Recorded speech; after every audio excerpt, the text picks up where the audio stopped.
So what advice do I have for college graduates? Certainly, I'd invite you to apply for a job at SolarCity or Tesla or SpaceX. And if not, then if that doesn't work for whatever reason, then apply to jobs at other companies in that arena or try starting a company. If you study engineering and you figure out how to design new things, then it's relatively easy to start a company. You just need to get a few like-minded people with you. Although I have to say that the space business is quite hard to start a company in the space business because it's such a capital-intensive business. So it may be better to do something in solar power, or if you're going to do it in cars, do it as kind of a component supplier for cars or something like that. Musk has college degrees in business and physics, but SpaceX is his first venture in aerospace. How did you get the expertise to be the chief technology officer of a rocket ship company? I do have a physics background. That's helpful as a foundation. And then I read a lot of books and talked to a lot of smart people. Don't just follow the trend. You may have heard me say that it's good to think in terms of the physics approach of first principles, which is, rather than reasoning by analogy, you boil things down to the most fundamental truths you can imagine, and you reason up from there.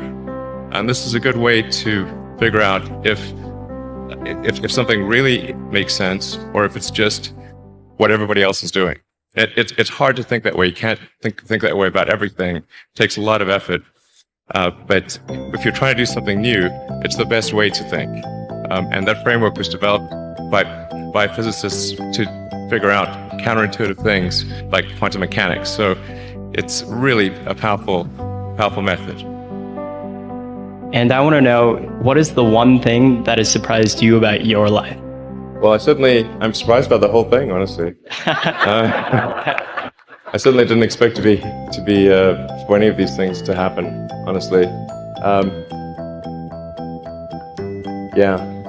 I just I knew I wanted to be involved in technology, and in fact, the only reason I started a company back in '95, an internet company, was because I couldn't get it. There were only a few internet companies, and I couldn't get a job at any of them.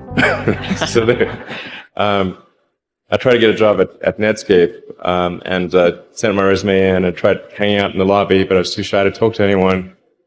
And then I was like, okay, well, I guess I'll have to start a company because I can't get a job anywhere. Thank you.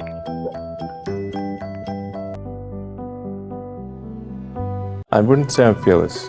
In fact, I think I feel fear quite strongly. But if what we're doing what I'm doing I think is important enough, then I just override the fear. Mm-hmm. So, but it's not as though I feel like more strongly than I would like. I think also people tend to overweight risk on a personal level. It's one thing if you've got, a mortgage to pay and kids to support, and that if you were to deviate from your job, how are you going to feed your family and pay the rent? And okay, that's understandable. But let's say you're young and you're just coming out of college or coming out of high school or whatever. What do you risk? You're not going to starve. I mean, right. It's really certainly not in any kind of modern economy. It's so easy to earn enough money just to live somewhere and eat food. I don't know what are they afraid of? They're mostly afraid of failure, I think. People should be less risk averse when there's not much at risk. What is education? Like, you're basically downloading data and algorithms into your brain, and it's actually amazingly bad in conventional education, because it shouldn't be like this huge chore. Like, the more you can gamify the process of learning, the better. I was at sort of a slight existential crisis because I was trying to figure out what does it all mean? Like, what's the purpose of things? And I came to the conclusion that if we can advance the knowledge of the world, if we can do things that expand the scope and scale of consciousness, then we're better able to ask the right questions and become more enlightened, and that's really the only way forward. What drives you? What is it that when you wake up in the morning, do you see a problem and you want to solve it? The thing that drives me is that I want to be able to think about the future and feel good about that. That we're doing what we can to have the future be as good as possible,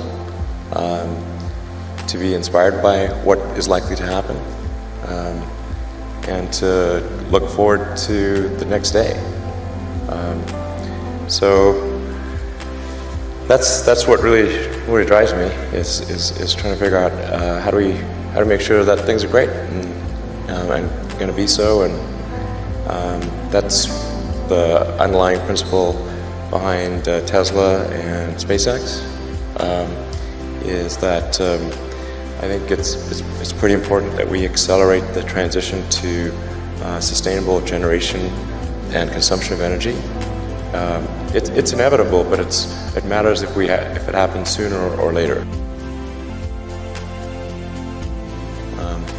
And then SpaceX is about helping make life multiplanetary, and doing what we can to continue the dream of Apollo, and ultimately make a contribution to life becoming multiplanetary. Well, let's talk a little more about that. I think everyone is very interested in that when you say making life multiplanetary. Yeah, that's exciting. It is exciting. So what's your vision there? I think, particularly for Americans, like think about America is a nation of explorers. People came here from other parts of the world that, chose to give up the known in favor of the unknown.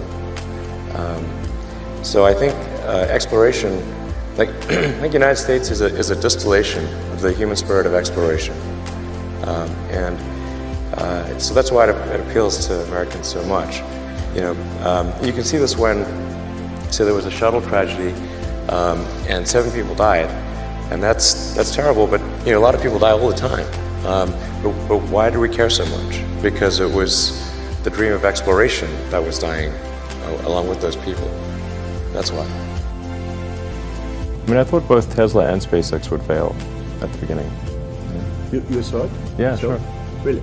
Of course. But nevertheless, you put all your money in that. I expected to lose it. Well, technically, what I thought was, well, I'll take half the money from PayPal, and if I lose half of it, that's okay. But then, of course, the companies encounter difficulties, and then have a choice of either let the company die, or put all the money into the companies. And so I really didn't want the companies to die, so I put all the money in the companies. Yeah. And then I had to borrow money from friends to pay living expenses. Yes. Just looking just for evidence of exceptional ability. And if there's a track record of exceptional achievement, then it's likely that will continue into the future.